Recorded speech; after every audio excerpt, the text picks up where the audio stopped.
E para analisar os temas que marcam a atualidade são meus convidados Marcos Silva e Nuno Marques. Aos dois, boa tarde, bem-vindos ao Fecho de Contas. Marco, começando por ti e por aquela pergunta que me parece sinceramente a mais evidente. Não havendo um aumento do ELA, dos empréstimos de emergência do Banco Central Europeu, será que a banca grega vai conseguir reabrir portas na quinta-feira? Não há a mínima hipótese, aliás, até porque a decisão que saiu ontem do Conselho de Governadores do Banco Central Europeu é bastante mais gravosa até nesse sentido, porque o que foi indicado foi o limite mantém-se, mas os colaterais que estão a ser entregues pelos bancos gregos têm menos valor, ou seja, o buffer que existia de cerca de 20 mil milhões de euros está reduzido quase a zero, o que significa que se o BCE reduzir ainda mais esse valor, está, em termos teóricos, a ir buscar aos depósitos gregos, o que significa que é um haircut praticamente automático aos depósitos que os gregos tenham, independentemente do que diz depois alguns responsáveis gregos. Ou seja, já não havia liquidez e o BCE ontem ainda apertou mais a torneira, o que significa que não há a mínima hipótese dos bancos abrirem ao público e sequer de continuarem a permitir os levantamentos de 60 euros se não houver o aumento da linha de emergência. Perguntando de outra forma, Marco, há condições para o BCE aumentar o montante dos empréstimos de emergência à banca helénica? Há condições se houver algum princípio de acordo ou alguma flexibilidade. Eu acho que neste momento ambas as partes têm que ser flexíveis e na realidade o que é que está em causa? Quer dizer, isto hoje em dia são valores tão pequenos relativamente aos montantes de há 5 anos que é uma coisa absurda. Estamos a falar de um absurdo. É preciso ver que em termos de empréstimo já à Grécia foram cerca de 240 mil milhões de euros. Os gregos, com o pedido de terceiro resgate apresentado a semana passada no último dia, foi para 29 mil milhões de euros em 2 anos para pagar apenas dívida e juros. Ora, nestes últimos tempos, o Banco Central Europeu já emprestou à Banca Europeia 400 mil milhões ao abrigo do LTRO a 0,10, a 3 anos e meio. E já comprou dívida dos países europeus, exceto Grécia, no montante quase de 200 mil milhões de euros. Só a Alemanha comprou cerca de 46 mil milhões. Estamos aqui a discutir e a fazer um pé de vento por causa de 29 mil milhões em 2 anos para pagar juros e dívida. Isto não é para colocar mais dívida na Grécia, ou seja, não é para lhes estar a pagar nada, é para eles pagarem as coisas aos seus credores. Estamos a ver neste momento o gráfico com o apoio precisamente do BCE, através do Banco Central da Grécia. O ELA, aquela linha vermelho representa o apoio à Grécia, o azul é a Irlanda e o mais escuro, penso que é preto, a Chipre, e vemos aquele pico ali a meio do gráfico, que é durante os anos do resgate, ou dos resgates à Grécia, nomeadamente depois do primeiro resgate, penso que aquele se refere mais, 2012 já é a altura do segundo resgate, e depois vemos este pico, aquela autêntica parede agora já durante estes últimos meses e que representam precisamente esse aumento significativo do ELA. Nuno, olhando para esta mesma questão, o BCE vai dizendo que são precisas mais garantias para que este valor seja aumentado. A questão que se coloca é que mais garantias é que a banca grega, que está a ser basicamente mantida a oxigênio pelo próprio BCE, consegue dar ao BCE? Eu penso que as garantias não serão da banca grega, mas o que o BCE quer é um compromisso político da parte dos líderes gregos e que, tal como o Marcos disse, uma visão para um entendimento entre os líderes europeus e o governo grego. Portanto, eu acho que quer aqui claramente um princípio de acordo. Portanto, claramente o BCE está a ser utilizado como um instrumento político e dificilmente, sem que haja essa vontade política, conseguirá aumentar esta linha de emergência aos bancos gregos, que continuarão, tal como o Marcos disse também, com uma crise de liquidez enorme, que levará a que a população grega viva algumas privações. Por quanto tempo é que é possível? Sabemos que nestas condições não é possível, e penso que essa é também a tua opinião, não é possível reabrir portas, não. Porque haverá, e de resto o Goldman Sachs dizia hoje que desde novembro do ano passado a saída de depósitos, o volume da saída de depósitos deverá ter ascendido a qualquer coisa como 50 mil milhões de euros. Portanto, já temos aqui a ter por base este exemplo, já temos aqui uma ideia do que terá sucedido. Só em junho terão sido 11 mil milhões. A questão é, parece-me evidente que os bancos, perante a atual conjuntura, perante aquilo que temos hoje em cima da mesa, não conseguem reabrir portas quinta-feira, nem sexta, nem na próxima segunda. Agora, até quando, e não havendo uma alteração nesta conjuntura, até quando é que o governo grego e o Banco Central da Grécia vão conseguir manter os bancos, ou até quando é que é possível, até legalmente, manter os bancos com portas fechadas? Legalmente, não, devo confessar, não sei responder, mas eu diria que é muito difícil responder essa questão com um dia concreto, obviamente, mas eu acho que não se poderá prolongar durante longas semanas. Dito isto, eu penso que ao longo desta semana teremos um princípio de entendimento e um continuar das negociações, se calhar por mais dias. E, entretanto, vamos vendo aqui outros gráficos. Víamos hoje a dívida grega, os juros da dívida grega no mercado secundário a 2 anos também. Percebemos, e isto é um quadro que tem vários anos, mas percebemos este final de 2014, arranque de 2015, esta subida vertiginosa, e de resto a verificar-se também ali na ponta final deste gráfico de hoje, aquela primeira montanha, chamemos-lhe assim, foi durante o resgate à Grécia, e depois hoje ultrapassar os 50%, naquela altura tinha chegado aos 224, salvo erro.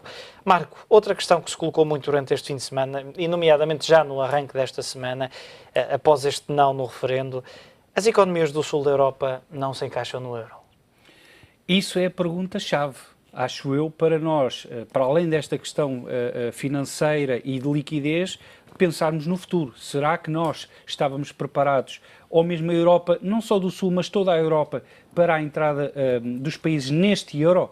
Não, claramente que não, até porque este euro foi, desde o início, comandado pela Alemanha, até ao ponto em que Mário Draghi, felizmente, conseguiu dar um murro na mesa e implementar algumas medidas essenciais, como, por exemplo, o programa de estímulo. Se não tivesse sido Mário Draghi, então eu não quero imaginar sequer onde é que nós estávamos. Agora, os dados são muito evidentes. Desde o início do euro, a Alemanha cresceu o seu saldo orçamental, e isto teve a ver também com a valorização do euro até 2008. Portanto, enquanto o euro valorizou, a Alemanha aumentou os seus saldos excedentes comerciais. E Itália, França, Portugal e Grécia desceram todos.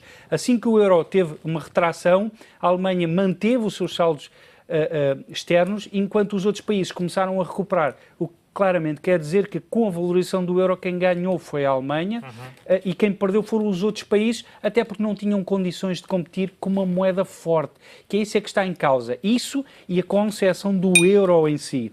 Ou seja, é isto que nós temos que nos sentar a discutir, porque isto é um fait divers muitíssimo importante. Podemos resolver esta situação por mais um ano ou dois, mas vai estar em cima da mesa. O euro não está construído de forma eficaz. Nós temos que nos sentar, vamos para um regime mais federalista, tal e qual como Jacques Delors e Durão Barroso pediu algum bom senso e alguma união.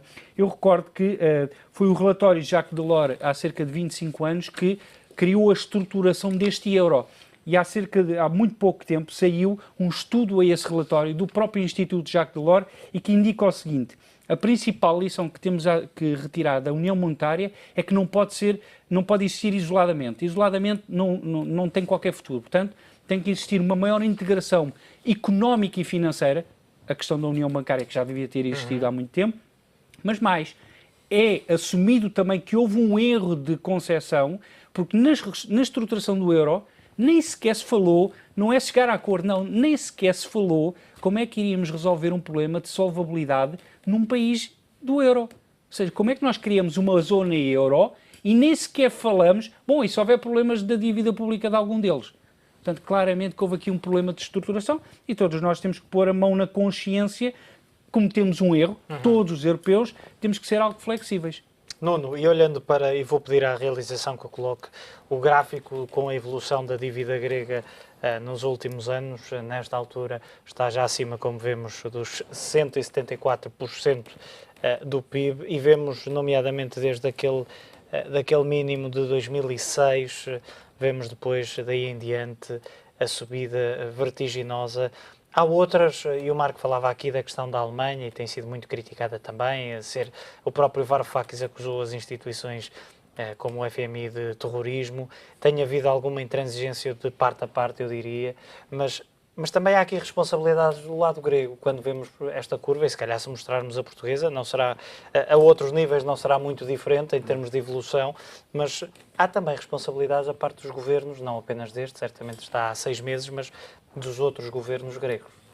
Obviamente que haverá responsabilidades.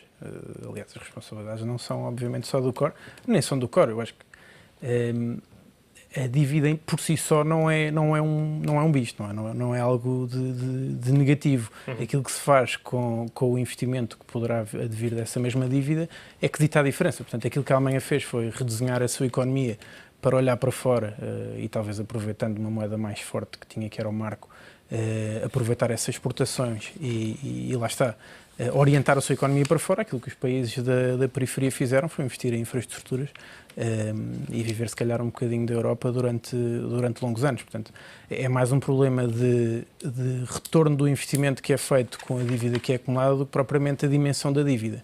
E aquilo que se vê no gráfico é não só a dívida a crescer, mas também, obviamente, o produto a decrescer fruto da crise que vivemos nos últimos anos. Portanto, é um conjunto das duas coisas e essa falta de rendibilidade do seu investimento como país.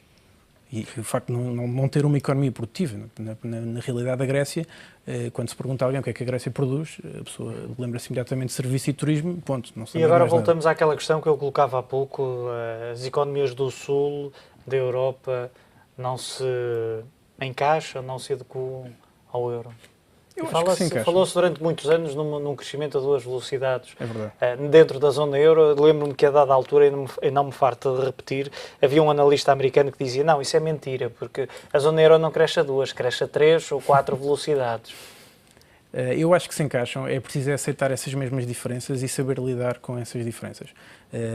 Concordo com o Marco quando ele diz que o projeto europeu, ou zona euro, foi mal pensado desde o início e, no fundo, o projeto foi feito do fim para o princípio. Quer dizer, vamos nos juntar numa zona monetária comum e depois, à medida que o tempo for ditando e que as necessidades vão sendo evidenciadas, vamos resolvê-las. A questão é que estas necessidades foram evidenciadas numa altura, num momento em que a economia mundial não estava propriamente virada para o crescimento. Portanto, tudo isso dificultou esta adaptação dos países da periferia ao euro. E apesar de tudo, estamos a ver um gráfico, peço que também nos ajudes a analisá-lo. Vemos a exposição basicamente dos bancos à Grécia em milhares de milhão de dólares e vemos a diferença entre 2009 azul escuro e 2014. Podemos dizer que pelo menos a banca fez o trabalho de casa e antes mesmo do primeiro resgate, o primeiro pedido de ajuda da Grécia, acabaram por...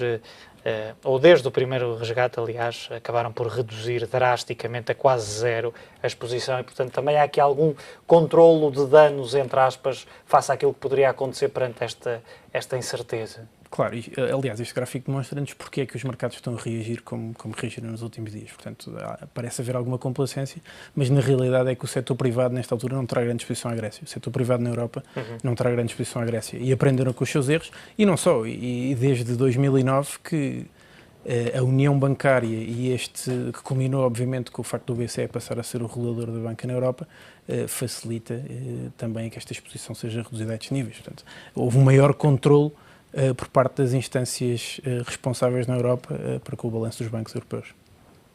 Marco, há aqui outra questão que me parece importante. Estas declarações hoje do presidente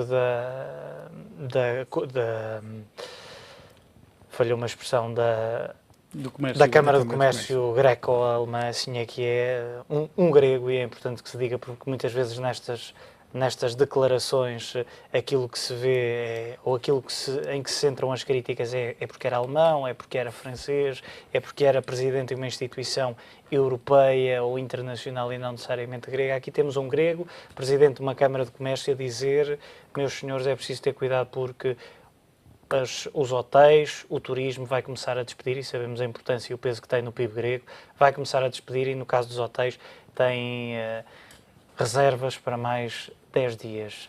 E têm reservas porque alguns deles têm andado a pagar a dinheiro aos fornecedores e aos empregados, porque senão nem sequer isso tinham, porque a questão é muito simples. E isso vai de encontro àquilo que se falou há bocadinho de será que os bancos vão continuar fechados? O problema não é os bancos continuarem fechados, o problema é que em muito pouco tempo isto gera-se uma crise social com consequências completamente imprevisíveis, porque isto rapidamente escala para um problema ao estilo da Venezuela, em que as prateleiras estão completamente vazias, porque os importadores de bens não conseguem trazer nada, porque se eles não tiverem dinheiro fresco e não têm para pagar aos seus fornecedores externos, eles não podem fazer transferências.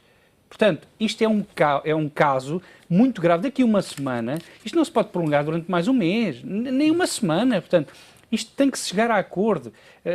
As consequências são gravíssimas e isto agora depois é uma bola de neve. É quanto mais horas, nem a dias, horas passar, mais grave a situação se torna.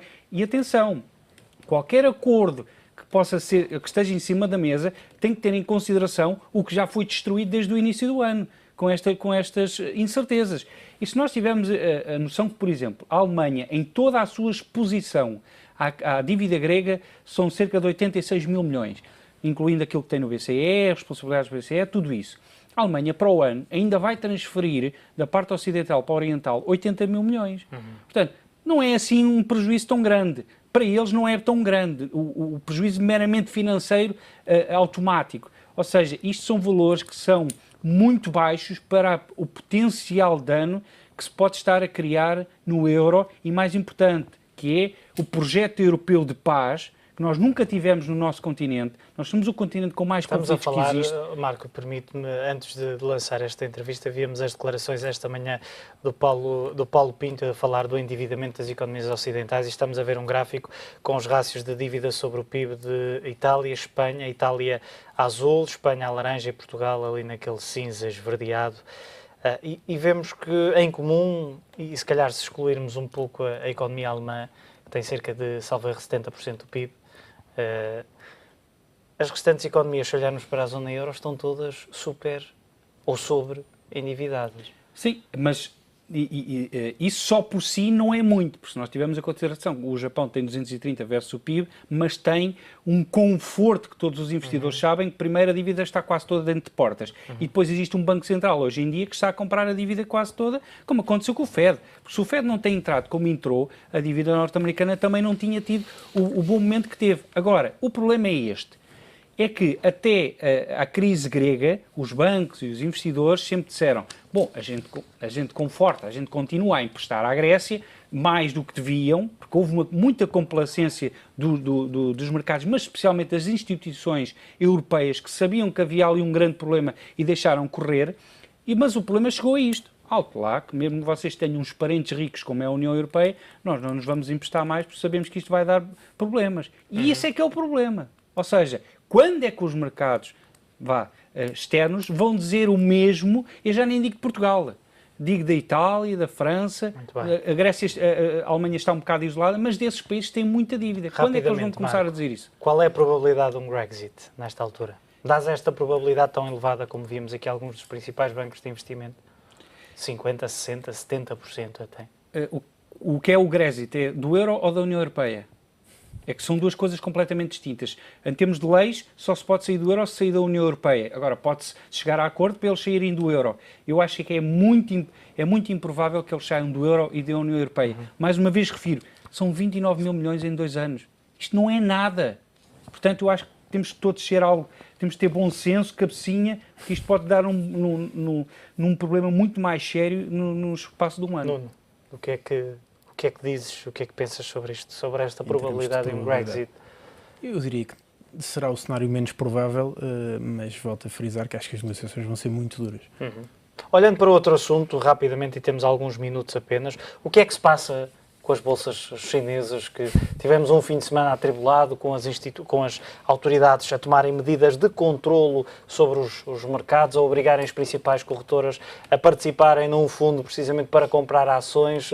O que é que se passa para explicarmos estas quedas? E um meio internacional dizia hoje, muito se tem falado da Grécia, mas as bolsas, está-se tudo a esquecer que as bolsas chinesas perderam o correspondente já, e com as percentagens desta semana, o correspondente a 12 PIBs gregos em 2014. Pronto, as bolsas gregas, as chamadas ações A, levam quedas recentes, a rondar os 30%. Ainda assim, estão com valorizações no ano de cerca de 15%, o compósito de Xangai 15%.